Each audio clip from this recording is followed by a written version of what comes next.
अस्सलाम वालेकुम रहमतुल्लाहि वबरकातुहू। इत्तेहाद न्यूज़ में आप सभी का खैर मकदम है। आज कुछ अलग बात करते हैं, क्योंकि अक्सर बयानों में हम सुनते रहते हैं कि दीन कुर्बानी से मिला है, लिहाजा कुर्बानी जद्दोजहद ऐसे लफ्ज हैं जिनके बाद इनकलाबात रूनुमा होते हैं, हालात बदलते हैं। तारीख के किस्से कहानियाँ सुनने के हम आदी हो चुके हैं। अगर कुर्बानियों की बात करते हैं तो बात करना जितना आसान है उतना ही सुनना आसान है, लेकिन अमल करना उतना मुश्किल हो जाता है। और यही देखा जा रहा है कि मुसलमानों का एक बड़ा तबका सिर्फ सुनने का आदी है।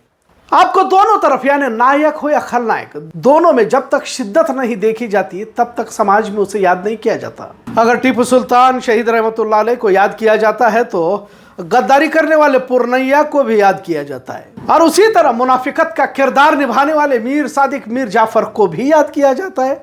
और जब भी गद्दारों के नुकसान को नापने की कोशिश की जाती है तो इस तरह की फहरिस्त सामने आ जाती है, इन्हें भी याद किया जाता है। लेकिन जिन्होंने अपने खून के नजराने पेश करके जब भी तारीख में अपना नाम दर्ज किया तो वो कौम, मिल्लत या मुल्क के हीरो बन गए। आज भी गांधी का नाम बाबा कौम के तौर पर लिया जाता है, लेकिन वो गांधी की विचारधारा के खिलाफ, नफरती विचारधारा के तहत गांधी का कत्ल करने वाले गोडसे को भी लोग याद करते हैं। खैर, आज जब पूरे मुल्क में मुसलमानों को लेकर नफरत का जहर घोलने में सत्ताधारी भाजपा या संघ परिवार के लोग कामयाब हुए हैं तो क्या मुसलमानों में से लेकर कोई फर्क भी देखने को मिल रहा है? यकीनन इसका जवाब नहीं आएगा, क्योंकि हमें किसी भी तरह का कोई हालात से लेना देना नहीं। मुसलमान जी रहा है, मर रहा है, सिर्फ तस्करा करते हैं, लेकिन हमें कोई फर्क नहीं पड़ता। कितने फसादात आए, कितने नए कानूनों को मंजूर किया गया।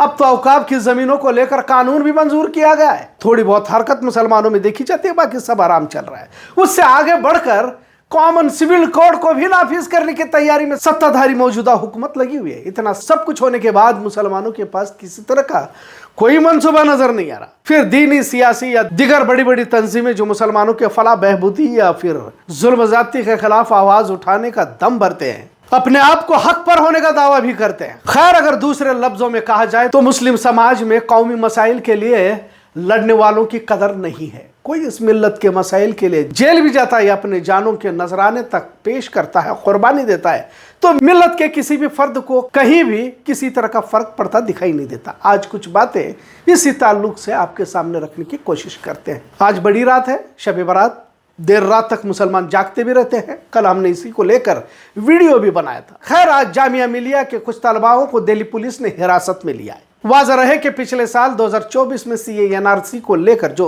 2019 में ये तहरीक चलाई गई थी और जामिया मिलिया के तलबाओं पर उस वक्त लाठीचार्ज भी किया गया था और लाइब्रेरी में तोड़फोड़ भी हुई थी, उसे लेकर 2024 में एहतजाज किया गया था। अब उस पुराने मामले को लेकर नोटिस दिया गया था और इसी नोटिस के खिलाफ एहतजाज करने वाले तलबा और तालिबात को दिल्ली पुलिस ने हिरासत में लिया है।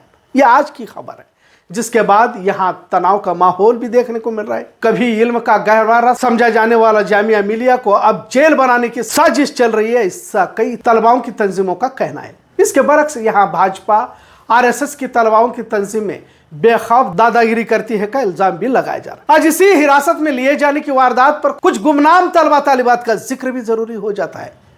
CA/NRC के खिलाफ इन्हीं कॉलेज यूनिवर्सिटी के तलबाओं ने इक़दाम किया था, आवाज उठाई थी। पूरे मुल्क में इस कानून के खिलाफ इस आवाज की गूंज सुनाई दी और दुनिया के कोने कोने तक ये आवाज पहुंची। कहते हैं कि अल्लाह अगर काम लेने पे आता है तो किसी से भी काम ले सकता है। यह बात इसलिए कहना पड़ रहा है क्योंकि कुछ दीनदार लोगों में तकब्बुरी भी देखी जाती है कि हम ही हैं जो दीन का काम कर रहे हैं, लेकिन अल्लाह ने ऐसे कईयों से काम लेने का फैसला कर चुका है। खैर, उमर खालिद, शर्जील इमाम, मेरन हैदर, आसिफ इकबाल तन्हा और गुलफुशिया फातिमा, ये कुछ नाम है। इस तरह के कुल 11 लोगों को दिल्ली फसाद के लिए जिम्मेदार ठहराया गया था, जबकि आज सत्ता में बैठा मरकजी वजीर अनुराग ठाकुर फसादत की जगह पर जाकर सीधे भड़काऊ बयानात और गोली मारो तक की बात कही थी। लेकिन आज सत्ता की कुर्सी पर वो बैठा हुआ है और इत्मीनान से बैठा हुआ है, और वो लोग जिन्होंने CA/NRC में एहतजाज किया, हुकूमत के खिलाफ आवाज उठाई, उन्हें पिछले 4 सालों से जेल में रखा गया। इनका जिक्र करने की जरूरत है। आज इन पर देश विरोधी होने की दफाएं लगाई जा चुकी हैं।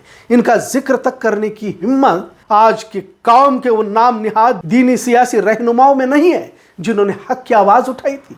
वाज़ह रहे 2019 में CA/NRC को लेकर मुसलमानों के खिलाफ तूफान खड़ा कर दिया गया था। मुसलमानों का बड़ा हिस्सा कागजात तलाशने में लग चुका था, لیکن کچھ لوگ تھے جو حکومت کی آنکھوں میں آنکھیں ڈال کر بات کر رہے تھے، اور یہی وہ لوگ تھے جن کا میں یہاں پر ذکر کر رہا ہوں۔ لہٰذا ستادھاریوں کو یہ بات کھٹک گئی۔ پورے ملک میں سی اے اے کے خلاف مودی حکومت کے ویرودھ میں لوگ سڑکوں پر لاکھوں کی تعداد میں اترے۔ شاہین باغ کا تاریخ احتجاج بھی سبھی نے دیکھا۔ شاہین باغ کے طرز پر بھارت بھر میں خواتینوں نے احتجاج کرنا شروع کیا۔ لہٰذا احتجاج کرنے والوں کو یو پی اے کے تحت دہلی فساد کی کہانی بنا کر جیل میں ٹھونس دیا گیا اور آج تک جیل میں ہے۔ دہلی فساد ایک منظم سازش مسلمانوں کے خلاف تھی جس میں 55 لوگوں کی موت ہو گئی، ظاہر ہے جس میں اکثریت مسلمان ہی تو تھے۔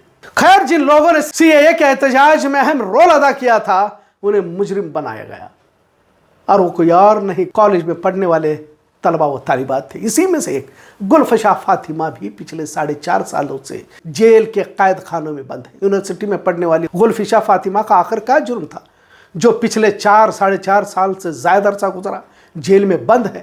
گلفشا فاطمہ بھی شاہین باغ کی طرف سے لمپور احتجاج کو لیڈ کر رہی تھی، وہ پیش تھی۔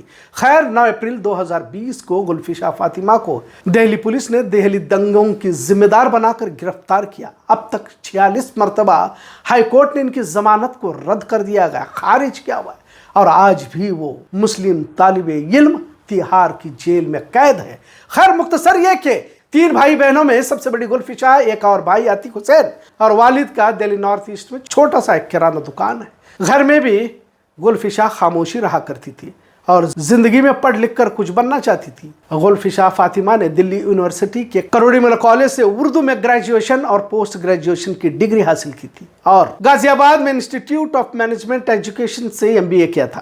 MBA کے بعد وہ PhD کرنا چاہتی تھی، لیکن CAA کے خلاف وہ اسی جذبے سے شامل ہوئی جس طرح سے دیگر شامل ہوئے تھے۔ شرجیل امام، سفورہ جرگر، آصف تنہا اور بھی دیگر لوگوں کو اب دہشت گردی کے الزامات، فسادی، دیش ویرودھی دفعے لگا کر انہیں جیل میں بند کر دیا گیا۔ اب ان کے حق میں تو دور کی بات، ان کا ذکر بھی کرنے سے لوگ ڈر رہے ہیں، لیکن یہ لوگ ڈرے ہوئے نہیں ہیں کیونکہ ان کے سامنے مقصد ہے۔ عدالتی کارروائی جاری ہے، 4 سال سے زائد عرصہ گزرا، اب تک ضمانت نہیں دی جائے، جبکہ انوراگ ٹھاکر ہو یا پھر کپل مشرا جنہوں نے اس فساد کو انجام دیا، بھڑکایا، اب شان سے گھوم رہے ہیں، حکومت میں بیٹھے ہوئے ہیں۔ خیر، ان تمام میں مسلمانوں کا کیا کردار ہے جو اپنے آپ کو مسلمان سمجھتے ہیں؟